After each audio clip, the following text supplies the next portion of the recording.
Okay, you end up getting a blowout. The river used to flow down here, back up here. We go for another blowout there and another blowout there. And now my river's really lost all of its meander and it's now sitting in a very deep channel. That's pretty much the best you're going to find in Australia now. Most of our rivers have gone for this complicated system, which hydrated the entire landscape, to one deep channel that crisscrosses the floodplain from side to side and pretty much acts as a drainage channel straight through the middle of the floodplain. With that, it loses all our water table and the salts will accumulate in that centre. Next one. That's what happens when the floodplain drops below that channel level, and you no longer have what we call a salt desert. And if you have a look on, if you go on Google Earth and have a look at all of the western regions of New South Wales, look all over the country, but particularly the western regions of New South Wales, you'll see all these old meanders, you'll see the old billabong, you'll see them all. You can see them as like remnants of what they used to be because you can see the hollows in the landscape, you can see the old river channels, and then you can see that one channel running through the middle, which is now our river. And if you have a look, especially the Murray, the Darling River, if you have a close look at that, it is now predominantly one channel, but you can see how complicated it was once. And that was only 100 to 200 years ago. Okay, that's where we're up to. Most of the country is a salt desert. I'm talking as close as the Hunter, the upper Hunter. I'm not talking Western Australia or right out the back of Perth. I mean, the Hunter is turning into a salt desert. It's all around us. Okay, go to the next one.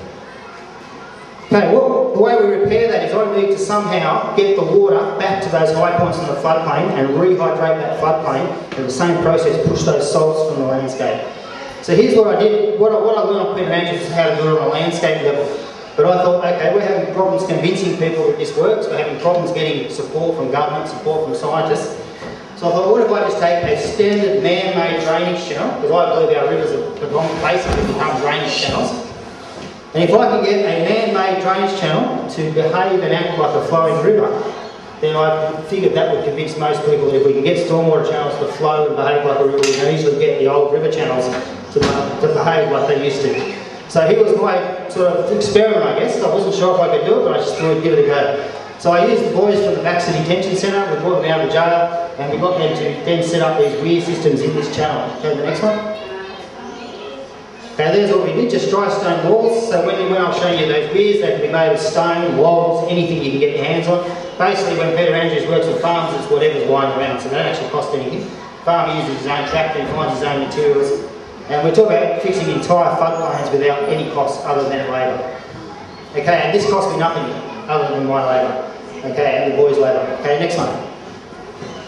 Okay, that's what we did in the river. This is what we would do in that eroded system. So there's the eroded floodplain, now turned into a salt desert. These are the deep channels. So I strategically place my set of weirs in those deep channels. Now I want to, of course, run water back into those secondary flow lines, so I need to create weirs that can then pass water out, down this channel and then across this channel. So it's quite a strategic process, but it isn't difficult to do. You just need a bit of basic knowledge. Of course, the side channels are a bit steeper, they flow a bit quicker, so the weirs are a bit closer together. The main centre flow line is fairly level, so the weirs are quite far apart because of that meander. Basically, that's all I can do. In certain areas, on the Central Coast, when I weired the channel, because the ground was already full of water, we hadn't lost our ground table, the channel just filled up as I was building the weirs. Out in the west of New South Wales, because we've already lost our ground table, it's a matter of weiring the channels and waiting for rain, because they won't fill up until the rain comes. Next one, after the next rain again. Oh, sorry, that's me building the weirs, and that's the channel filling up with water. So that's to give you an idea of what we want to do to the rivers. I just want to fill them up with water, nothing more than that. And these blockages we put in are simply so I can slow the flow. That water will fill, then it'll meander over that like a little waterfall to the next one, over the next one. I've now created a series of step ponds, which was a channel. And that pretty much works like natural rifles do in a natural river. And remember, rivers were never long channels, so you've got to get that out of your head. Okay, next one. There's after I filled, so there's a series of weirs put in. There's the river channel full of water, and that was one of the boys that helped him, and he was so excited when we returned the water that he jumped in, clothes and all, because there was a little bit of rubbish in the water, and he just couldn't stand to see his river polluted. So we had a massive impact on those boys up there. Anyway, that's just gets you the idea of what a channel full of water might look like. Okay, next one. Rain event. I put my weirs in place, all those channels, including the secondary channels, the billabongs and the main flow line, including those ponds, because I weired where that sandbar had been busted. It's now completely filled up with water. So, and I'm only talking one decent storm and I can rehydrate the entire landscape. Okay, next one. This is what it looks like from a side view. There's where my weirs went in. Next rain, they all fill up with water, and now immediately fill those sandy channels again. Next one. Then as soon as they're filled, the water hydrology then pushes out into this clay loam material between the sandy channels. Next one. And the floodplain fills back up with water.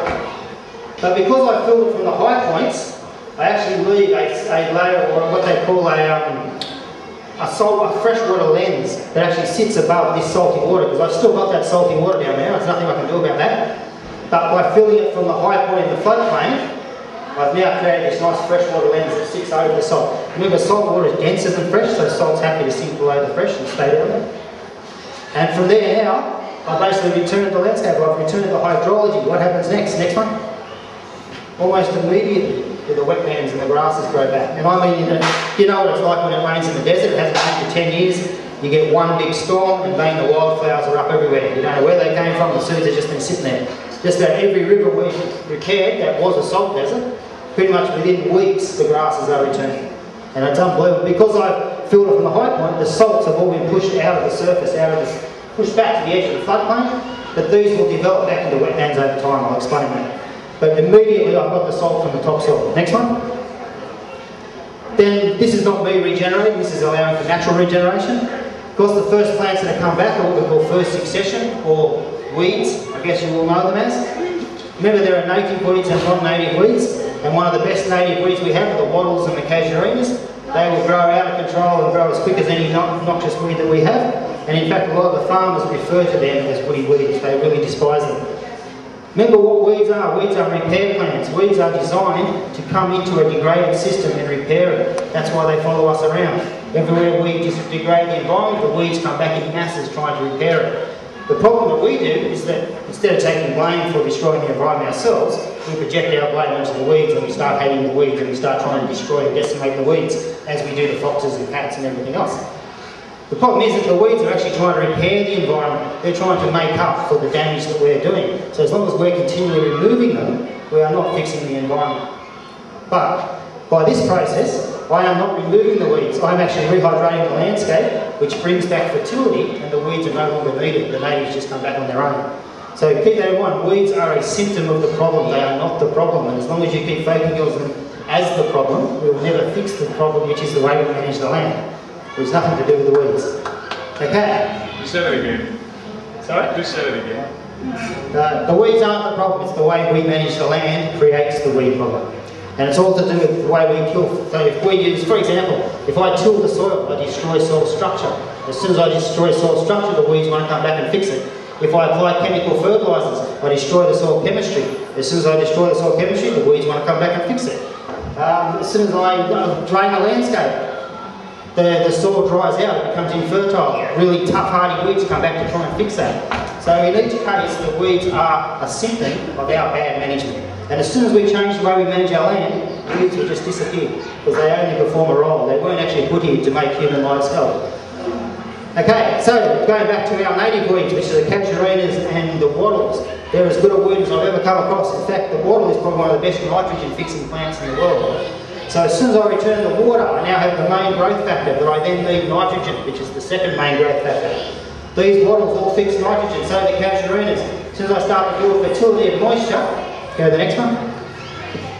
The next forest succession will just go through. I don't need to remove those weeds. I wouldn't even care if they weren't native weeds. I wouldn't care if they were privet, lantana, you name it. Once I return the water, because the problem that the weeds are having is without moisture I can't return fertility, so the weed succession can't end. As soon as I return the water, the weed succession just disappears in front of your eyes. And up comes the next succession. So this would be a wet forest on this side, say it's a southern slope, and we develop a dry forest on the northern slope. Go to the next one. Okay, that's back to the beginning. Okay, did that make some sense? Yeah, you're all looking quietly? That's very quickly trying to describe a whole uni degree here.